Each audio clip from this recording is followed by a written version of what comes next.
tenemos sobre la mesa un tema muy interesante. De esos que mezclan lo de antes con lo de ahora. La radioafición de toda la vida y los microcontroladores más modernos. Nos ha llegado una consulta técnica muy específica. Pues sí, la pregunta va al grano, y es algo que mucha gente se está planteando ahora mismo. Básicamente quieren saber si es realista, si es factible, coger un pequeño cerebro electrónico, un microcontrolador ESP32, programarlo con un lenguaje llamado MicroPython Ajá. y usarlo para controlar un repetidor de radioaficionados en VHF o UHF. Y no solo controlarlo, sino gestionarlo a distancia a través de Internet con un protocolo llamado MQTT. Exacto. Y para analizarlo, tenemos de todo: las especificaciones del chip ESP32, manuales de programación, normativas de radioafición de organismos como la YARU o la URSEC. La misión es clara: determinar si esta mezcla de tecnologías no solo funciona en un laboratorio, sino si es una solución de verdad, robusta, legal y sostenible para la comunidad. Vamos a desgranarlo. Me parece una pregunta fantástica porque va más allá de construir un simple aparato. Toca el corazón de cómo la filosofía del Internet de las cosas, esto de conectar cualquier objeto a la red, puede revitalizar una infraestructura clásica como la de la radioafición. Analizaremos el hardware, si cumple la ley, cómo se puede controlar y, un punto clave, cómo se protege para que no se vuelva loco en un entorno lleno de radiofrecuencia. Vale, empecemos por el corazón de todo esto. El chip ESP32. Veo en las especificaciones que tiene de todo: procesador de doble núcleo, bastante memoria, pero lo que me salta a la vista es que lleva Wi-Fi y Bluetooth de serie. Supongo que por ahí van los tiros para el control por red, ¿no? Porque eso elimina un montón de complicaciones. Has dado en el clavo. La potencia de cálculo que tiene es de hecho excesiva para lo que necesita un repetidor. Podría gestionar la lógica, los tiempos, la identificación y aún le sobraría el 90% de su capacidad. Vaya. Pero el Wi-Fi integrado es lo que cambia las reglas del juego. En otros proyectos, por ejemplo con el Raspberry Pi Pico, si querías Wi-Fi tenías que añadir un módulo externo, un cacharrito más, con más cables y más consumo. Claro. El SP32 lo lleva todo en la misma pastilla de silicio. O sea, menos cosas que pueden fallar. Y no es solo una cuestión de elegancia en el diseño.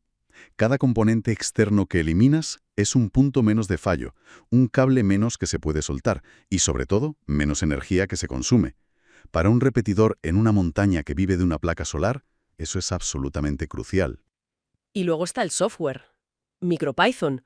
Para quien no lo conozca, es básicamente llevar el lenguaje de programación Python, que es muy popular y relativamente fácil de aprender, a estos dispositivos tan pequeños.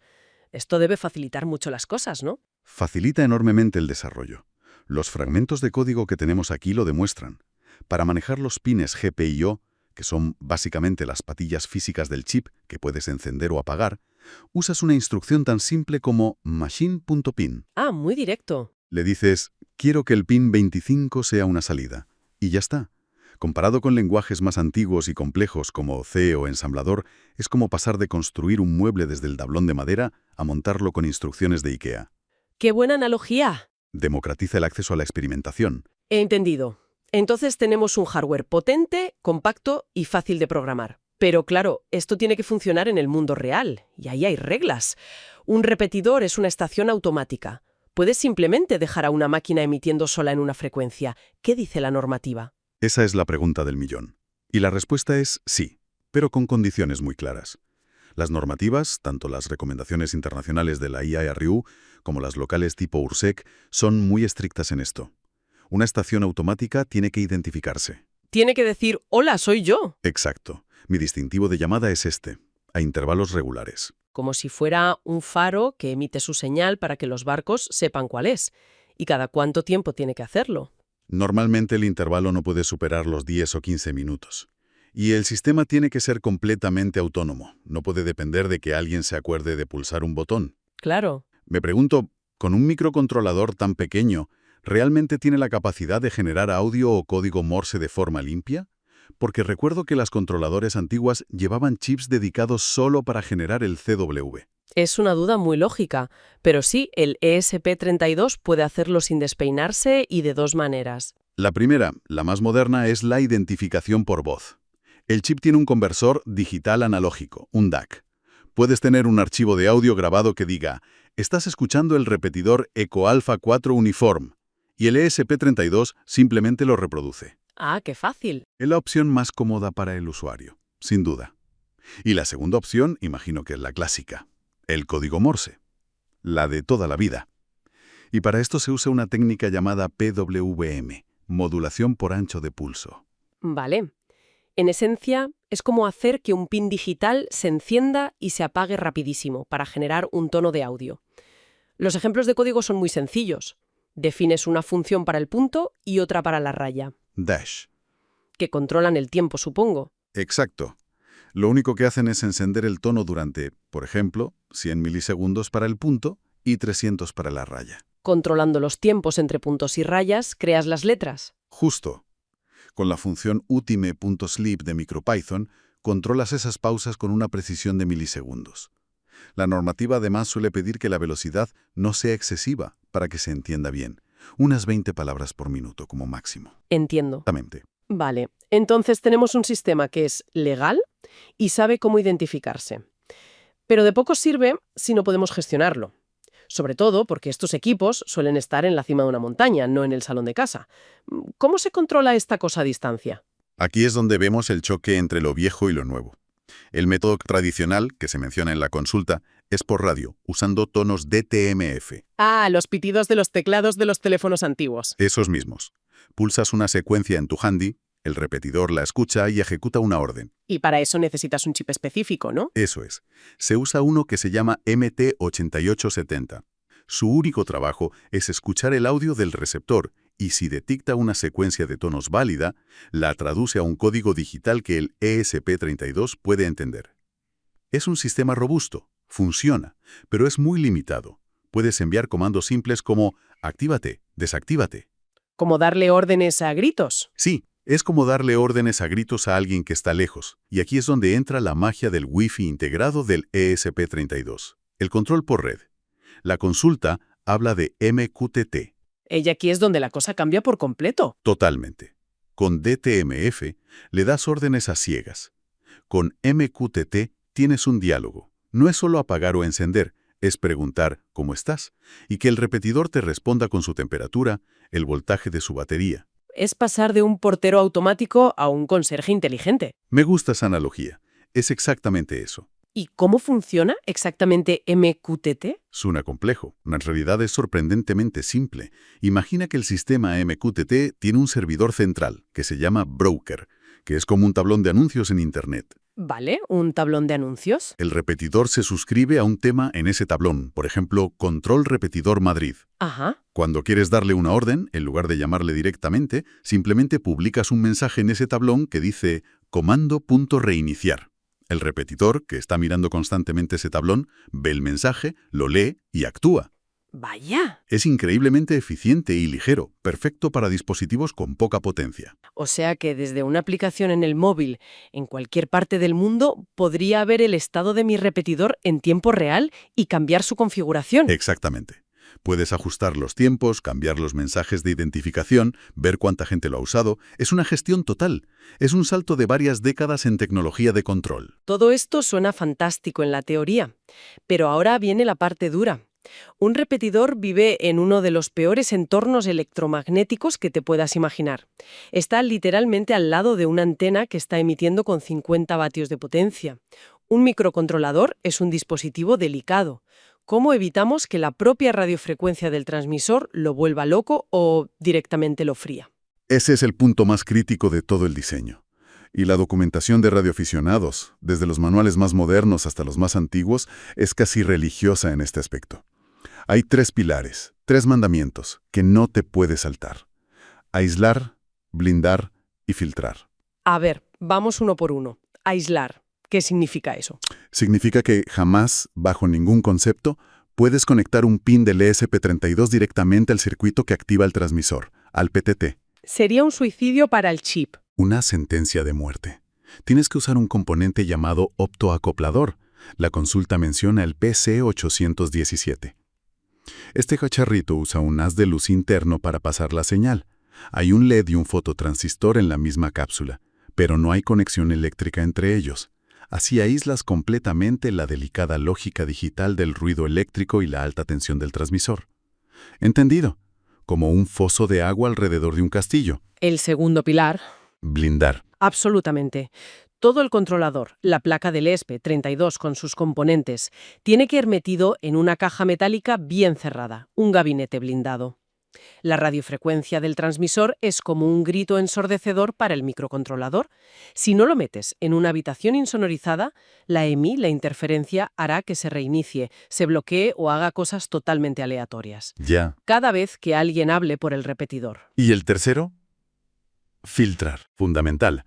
Todos los cables que entren o salgan de esa caja metálica, alimentación, audio, control, tienen que pasar por filtros.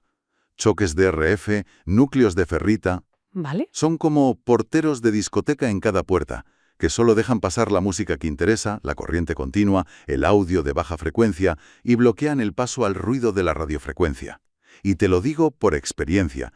El día que te olvidas de uno de estos tres pilares es el día que aprendes la lección. He visto microcontroladores que se volvían locos, reiniciándose en bucle simplemente porque el cable del PTT no estaba bien aislado. La radiofrecuencia es implacable. Aislar, blindar y filtrar. Queda claro. Y además de esto, en los documentos se listan otros componentes necesarios. Un circuito para detectar cuando hay señal en el receptor, el Corcos, transformadores de audio para que no haya bucles de masa. Y reguladores de voltaje para pasar de los 13,8 voltios de la fuente de alimentación a los 3,3 que necesita el ESP32. Es todo un ecosistema. Es un sistema completo. No puedes pensar solo en el microcontrolador. Cada pieza es importante para que el conjunto sea fiable. Hay un último punto en la documentación que me ha parecido fascinante, porque conecta este proyecto con una filosofía más amplia. Se habla de reciclaje técnico y sostenibilidad. Así es. Y todo empieza por el consumo. El ESP32 es increíblemente eficiente. En modo de bajo consumo, gasta microamperios. Poquísimo. Esto lo hace perfecto para alimentarse con un pequeño panel solar y una batería como las del IFE PO4. Puede funcionar durante meses en un lugar remoto sin conexión a la red eléctrica. Esto es clave para crear redes de comunicación de emergencia que sean resilientes, que sigan funcionando cuando todo lo demás ha caído. Y aquí es donde la historia se pone realmente interesante. Uno de los documentos que tenemos menciona un caso real, la red UruguayLink. Cuentan que reutilizan transceptores comerciales antiguos de los años 90, como los Motorola GM300, para construir sus nodos. Es una práctica brillante. Esos equipos, los Motorola, los Kenwood de esa época, son tanques. Estaban diseñados para durar décadas en coches de policía o ambulancias, soportando vibraciones, temperaturas extremas. Claro, eran para uso profesional. Tienen unos receptores increíblemente sensibles y selectivos y transmisores diseñados para funcionar de forma continua sin sobrecalentarse. La calidad de construcción y la fiabilidad de esos aparatos es algo que hoy en día es difícil y muy caro de encontrar. Entonces, este controlador basado en ESP32 es la pieza que faltaba en el puzzle. Es la herramienta perfecta para coger uno de esos equipos antiguos, que es el músculo de radiofrecuencia, y dotarlo de un cerebro del siglo XXI, digital, inteligente y conectado a la red. Has dado la definición perfecta de reciclaje técnico de alta gama. Estás extendiendo la vida útil de un hardware excelente que de otro modo acabaría en la basura y lo usas para crear una infraestructura de bajo coste y altísima fiabilidad. Conviertes un ladrillo de radiofrecuencia en un nodo inteligente del Internet de las cosas. Es la fusión de dos mundos en su máxima expresión. Entonces, para resumir y responder a la consulta técnica que nos llegó, la respuesta es un sí rotundo. Es totalmente factible y además muy recomendable construir un controlador de repetidor moderno, eficiente y que cumple con la normativa usando un ESP32 con MicroPython y MQTT. Totalmente. La tecnología no solo existe, sino que es barata y accesible. Y lo más importante, herramientas como MicroPython han bajado tanto la barrera de entrada que cualquiera con un poco de curiosidad puede empezar a experimentar. Ya no es solo para ingenieros. No, para nada. No es un proyecto solo para ingenieros de telecomunicaciones. Y como hemos visto, no es solo un cacharro interesante. Se alinea con las grandes tendencias de la radioafición moderna. La experimentación, la sostenibilidad creando redes de comunicación resilientes y el darle una nueva vida a equipos fantásticos. Mantiene viva la esencia del hobby, que siempre ha sido construir y explorar los límites de la tecnología, pero con las herramientas que tenemos hoy. Es entender los fundamentos para poder innovar sobre ellos. Justo. Esto nos deja con una reflexión final para seguir explorando.